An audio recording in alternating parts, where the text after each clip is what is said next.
Bonjour, bonsoir, bismillah. Ah, je vais rajouter Azul Fillaoun pour la petite touche exotique.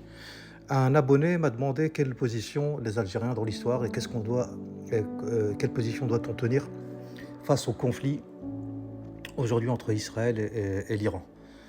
Je lui conseillerais de juste aller sur l'encyclopédie et de regarder les relations historiques entre l'Iran perse, donc avant l'islam, jusqu'à la conquête de Khulaf al-Rashidioun sur les Sassanides, jusqu'à en fait la fin des Seljoukides. En fait, c'était compliqué à la fin.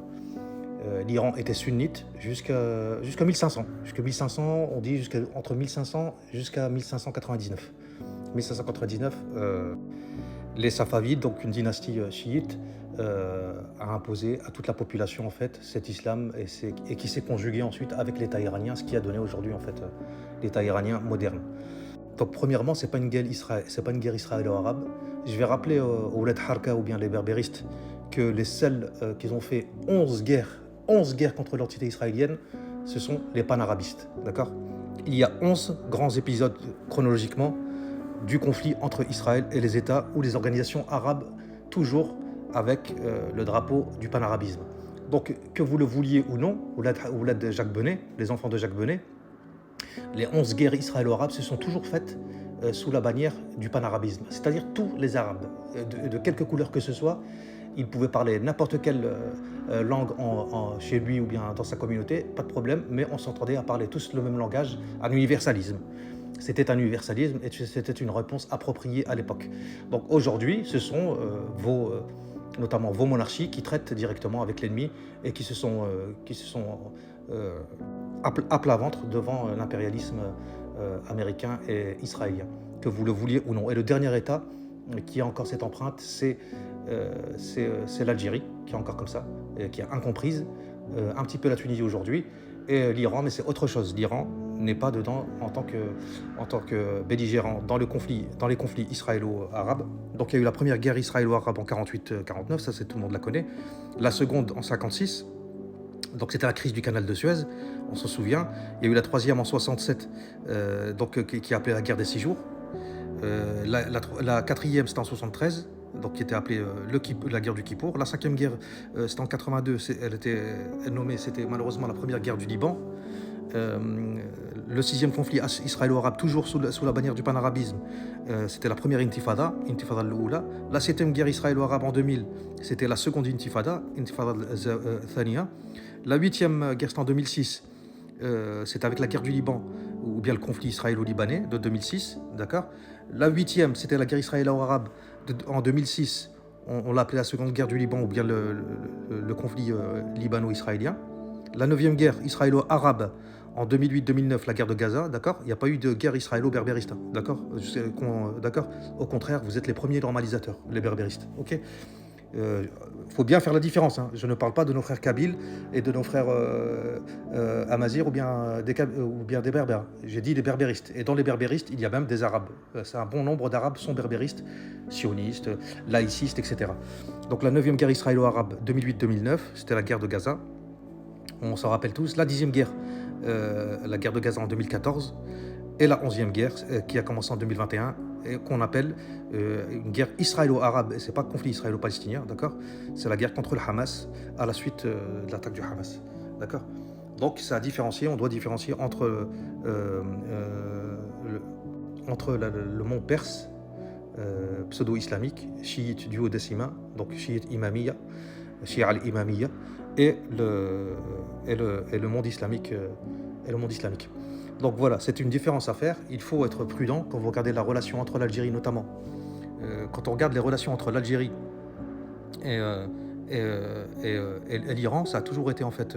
l'Algérie s'est toujours méfiée depuis l'histoire, même s'il y a eu une dynastie perse qui a régné en Algérie, Ibn Rostom, les Rostemides, on s'en rappelle bien, mais encore une fois, ils étaient Ibadriyin, c'était pas tout à fait la même chose. Et c'était une autre histoire. Donc les relations algéro-iraniennes, il y a des affinités, en fait civilisationnelles, mais il y a des trahisons historiques et il y a des enjeux géopolitiques contemporains aujourd'hui. Donc déjà premièrement, c'est un partenariat qui s'apparente à un partenariat paradoxal. Il y a des convergences et beaucoup de divergences, notamment civilisationnelles et religieuses, enfin religieuses plutôt, tu vois, et c'est très important, parce que on est des États, on n'est pas des États séculiers, en quelque sorte, dans le sens où laïque européen. Donc l'Algérie qui est majoritairement d'Al-Sunna wal Jama'a avec un rite jurisprudentiel malikite, et l'Iran qui est chiite imamiya et son rite est le rite Ja'fari. D'accord. Ouais, ils entretiennent des liens diplomatiques depuis l'indépendance de l'Algérie, malgré des différences doctrinales immenses, immenses, immenses. Et on a des points d'ancrage historiques. Il y a un point d'ancrage avec la dynastie rostémite, comme je vous l'ai dit, au 8e siècle, en Algérie, qui a été fondée par un persan, Ibn Rostom, qui symbolise un héritage commun dans l'Ibadiyya, dans les communautés berbères ibadiyines du sud de l'Algérie, au nord-ouest de la Libye, et à l'île de Djerba, Zanzibar, et Sultanat d'Oman, si j'en oublie une peut-être. Donc il y a un héritage. Il y a un rôle médiateur de l'Algérie dans la crise qui a impliqué l'Iran, comme la libération des otages américains à Téhéran en 1981, grâce à la diplomatie de Mohammed Sadr Ben Yahya. Et, en tout cas, il y a une tension et une méfiance. Durant la guerre civile en 90 en Algérie, l'Algérie a accusé nommément l'Iran de soutenir le GIA qui allait qui mangeait à tous les râteliers, hein, et qui accusait notamment l'Iran de les soutenir via le Soudan, ce qui a provoqué une rupture diplomatique à l'époque. Et ensuite, c'est le Shadi Benjelid de lui-même, hein, qui craignait que l'Algérie ne devienne un Iran bis, parce qu'il voulait en fait importer la révolution iranienne en Algérie, mais ils se sont trompés. Donc les tensions perses, c'est une mémoire historique qui est contestée déjà par ailleurs. Il y a eu la résistance à la conquête islamique, donc les conquêtes arabes de la Perse, c'était en 630 environ, qui a mis fin à l'empire sassanide. Les Perses, ils ont persévéré avec leur identité parce qu'ils ont une identité très très forte.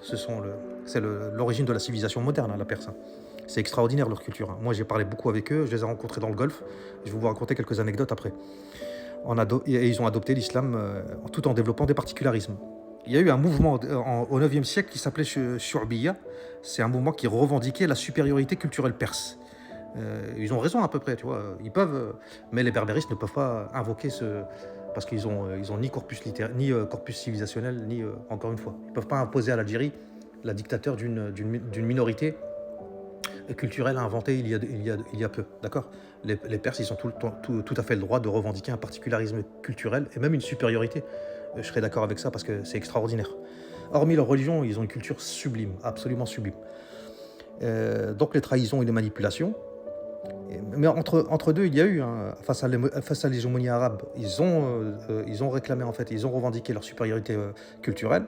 Et le chiisme qui est devenu un instrument de résistance politique et religieuse face aux Persans et ce qui est devenu les monarchies héréditaires, ce qui est normalement pas obligatoire islamiquement. On peut le faire, mais l'instaurer comme obligation, c'est une bid'a. Donc, justement avec le chiisme qui a été promu par les bouyides contre le khalifa d'Al-Sunna wal Jama'a. Donc les trahisons, il y a eu l'exemple du pays d'Alger, il y a un passif quand même, où en 1830, le Dey d'Alger, quand il capitule, en échange de la protection de sa fortune personnelle, il abandonne l'Algérie aux colonisateurs. Ça, c'est vu en Algérie comme une trahison turco-persane, dans la mémoire collective algérienne. Et puis il y a des soutiens, il y a des déstabilisateurs. Au XXe siècle, on a vu l'Iran qui a été accusé d'ingérence dans la guerre civile de l'Algérie. On l'a vu avec Saddam Hussein, rahmatullahi alayhi. Malheureusement, il n'y a que des hommes forts pour tenir des régimes et des régions comme celle-ci, tu vois. Et Saddam Hussein, que vous le vouliez ou non, les États panarabistes comme ça, ils étaient les seuls à tenir une population, à assurer le minimum vital, et encore plus, à assurer le gîte, le couvert, la nourriture à leur population. Ils l'ont toujours fait. Et vous les avez détruits, vous les pseudo-wokistes, et les traîtres et de la civilisation arabe et de la civilisation islamique. Parce que les panarabistes ont été les plus musulmans, ils ont été plus musulmans que les monarchies d'aujourd'hui. D'accord ? Je vous ai énuméré toutes les guerres israélo-arabes, et toutes les guerres israélo-arabes se sont faites sous le sceau de la lutte panarabiste, d'accord ? Séculière, parce que il y a des katibas, dans les armées arabes, il y avait des katibas marxistes, laïques, irreligieuses, etc., etc. Donc voilà. Ça montre bien qu'il faut se méfier beaucoup. Et nous, notre position, c'est que l'Iran et Israël s'entretuent entre eux et que la Russie et les États-Unis s'entretuent entre eux, Inch'Allah. C'est la position de l'Algérie quand tu regardes un petit peu, quand tu creuses un petit peu. Et notre position culturelle et religieuse, c'est celle-ci. Barakallahu fikoum, merci.